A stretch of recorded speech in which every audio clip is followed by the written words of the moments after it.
Yo veo que es un tema que puede traer controversia, pero en realidad el enfoque para mí es muy importante porque es biología, para mí es biología. O sea, es importante conocernos como especie y reconocer que vivimos como en cautividad y para estudiar una especie de verdad, cualquier especie hay que verla en su naturaleza, ¿no? Una especie, eso, en libertad.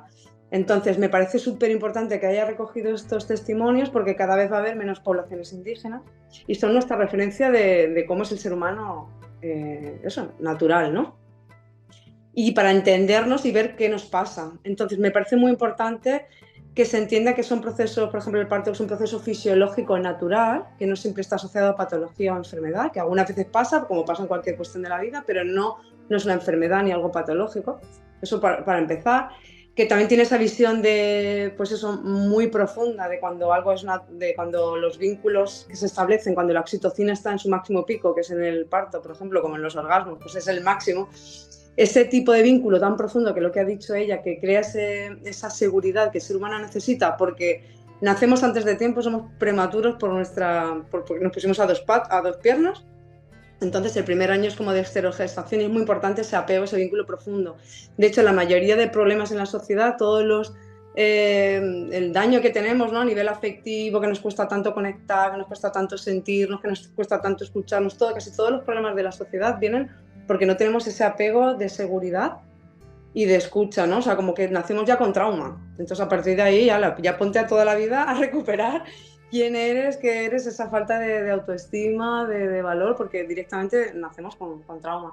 Y luego, a nivel personal, fue porque yo ya nací en casa, de forma natural, porque mi madre vivía en un pueblo y tampoco, y con las vecinas, pero la ayudaron. Yo he tenido la oportunidad de parir en casa 3 veces también. La primera vez con 2 matronas y las otras 2 veces ya sola. Entonces, como que he comprobado en mí misma que yo me sentía cómoda y tranquila, ¿no? Y luego esto me dedico también porque dijéramos que de alguna manera esta cultura, o sea, es que las mismas matronas, por ejemplo, en España no están tan preparadas como en otros lugares donde sí que, o sea, está muy metido la industria farmacéutica en la formación de los profesionales. Entonces, si les dan solamente opciones por ejemplo, de píldoras, de químicas o de instrumentalización, y no tienen una base, por ejemplo, mucha gente se va a estudiar matrona en Inglaterra porque ni siquiera tiene que hacer enfermería primero. O sea, ya directamente les dan tantos recursos de acupuntura, de aromaterapia, de masajes, hay tantas cosas porque estamos en lo natural, en lo fisiológico, ¿no? En lo emocional. Entonces, claro, es como aquí está muy, muy limitado. Y yo me dedico también eso a recuperar una planta que es autóctona de aquí, que es como una de las cuestiones que hemos perdido cuando a veces no hace falta ir a algo más fuerte, sino que con cosas naturales primero, si funcionan, para que vamos a ir a algo que sea más agresivo y más peligroso para nuestra salud. Y me callo, que me enrollo.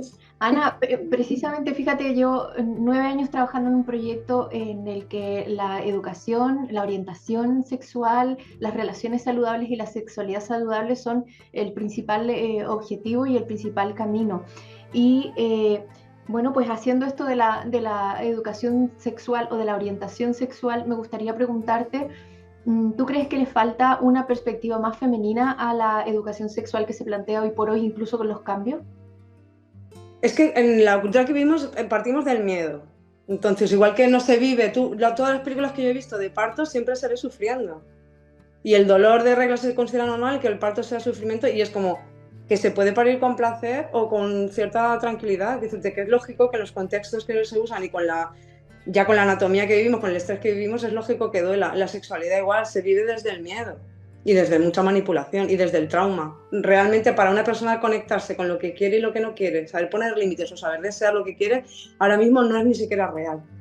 Porque muchas mujeres o sea, no sienten, no hay conexión con el cuerpo real, ni para parir, ni para poder tener ¿sabes? O sea, el problema de hoy en día es que lo que le has dicho tú, estamos desconectados, la cabeza va por un lado y el cuerpo por otro. Si escuchamos al cuerpo cuando ya está enfermo.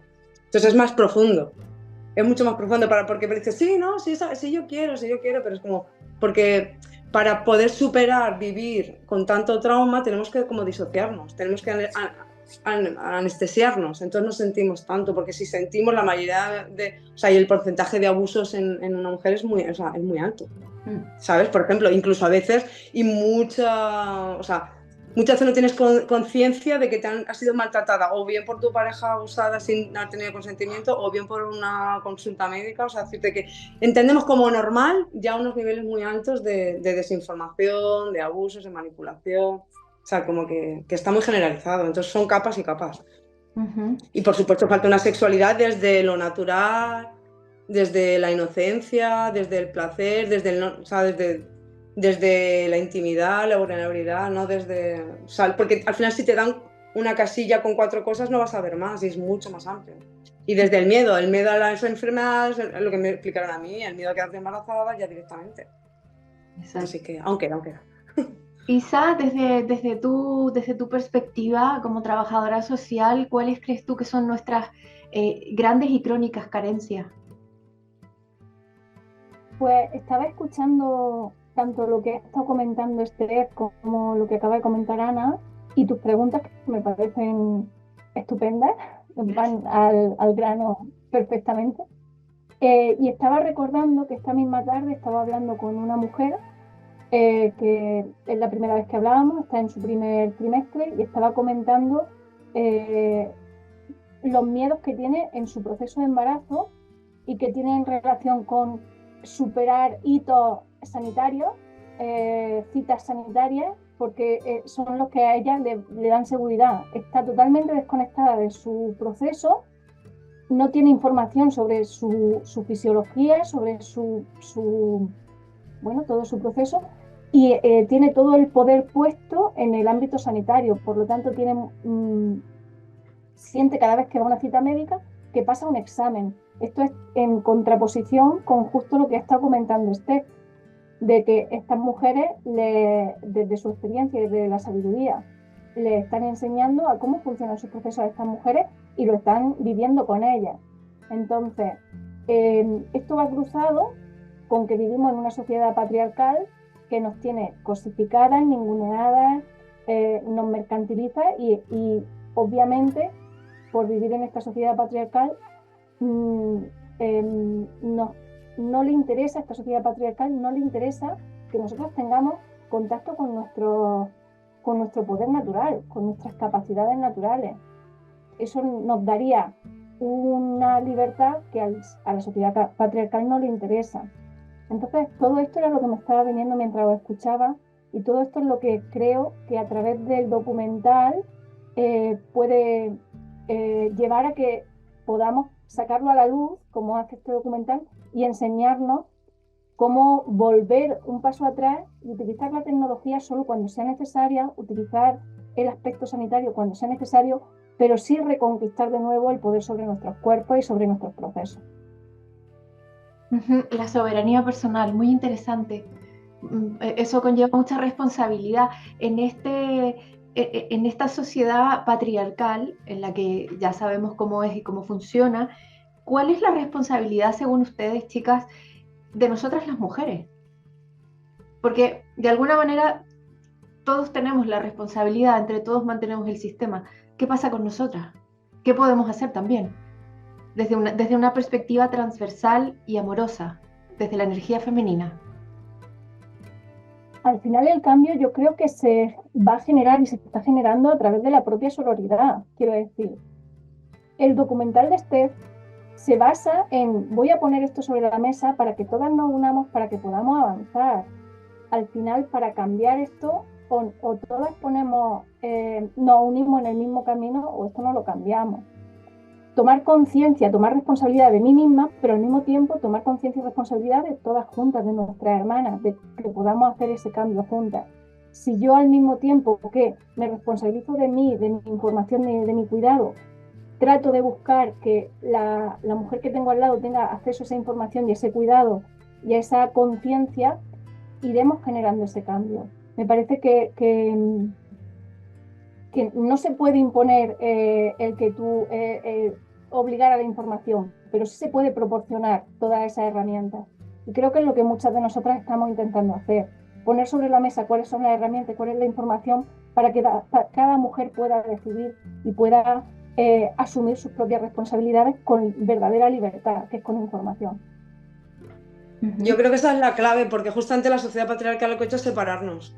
porque si vamos a miles de años atrás, las mujeres compartían mucho en grupo, la crianza, los cuidados, todo. Y entonces justamente eso, cuando nos conectamos entre nosotras, podemos reconocer lo que nos pasa dentro, porque tenemos una psique bastante compleja, ¿no? Con todas nuestras emociones, nuestra ciclicidad. Entonces cuando la otra explica y dice, ay, eso me pasa a mí, y alguien está validando lo que a ti te pasa en ese mundo interior, que si no, no lo vas a sacar y te crees que estás tumbada. Eso nos ha pasado a todas, ¿no? Yo le llamo a la ginecompañía. Y muchas veces por eso funcionan los círculos de mujeres, los círculos de, pues eso, de preparación al parto, los grupos de crianza, porque de repente dicen, ah, vale, que esto es así. Y unas te apoyas a otras. Una mujer más mayor con experiencia te da seguridad, otra más... ¿Sabes? Es como es lo natural, volvemos a lo mismo, que al final es nuestra referencia natural, lo que funciona cuando la humanidad estaba en armonía con el ecosistema, eso es lo que nos funciona, lo que es sostenible. Lo demás estamos viendo que no es sostenible ni para nosotros ni para los entornos, ¿no? Entonces es como, nos sirve muy bien todo esto indígena porque es nuestra referencia. Para mí es como antropología, es que es bastante sencillo si lo miras así. Rebeca, en esta sociedad que todavía desestima, decía, tan malamente lo mal llamado alternativo, ¿no? ¿Cómo podemos comprender, cómo podemos entender la figura de la dula y cómo podemos acercarnos a ella? Bueno, yo curiosamente, yo cuando empecé a hacer esto no sabía que había un concepto. O sea, yo empecé a acompañar partos por amor, porque se había roto el tejido social en torno a un embarazo, un parto, a una mujer, y fue como una especie de política de guerra, por así decirlo, ¿no? Entonces, tratar de hacer un apoyo mutuo, pero yo no sabía que había un concepto ni que había una profesión que en Europa se llamaba así. Y siempre, y esto lo sigo diciendo, no sé qué tal va a caer aquí, pero ojalá que caiga este concepto, porque haya un tejido social que sujete la vida y que sujete las criaturas, las crianzas, y que no haga tanta falta la especialización, ¿no? Entonces, para mí siempre es igual, las alternativas surgen porque hay una necesidad. Y a mí me parece que eso es lo importante, no perder el foco en la necesidad. Que a veces hablan más de las doulas que de la necesidad. O sea, quizás, ¿no? Y empieza a ver las luchas de poder y todo, por lo menos a mí, eso es en mi experiencia, eso ha pasado. En vez de tener más la visión de un tejido social que proteja a las criaturas humanas, a todas. Y todo el rato, ¿vale? A las mujeres, a los hombres, a las personas que están creando su género, sus realidades. Ver cómo crear una cultura de cuidado, reinventar eso, ¿no?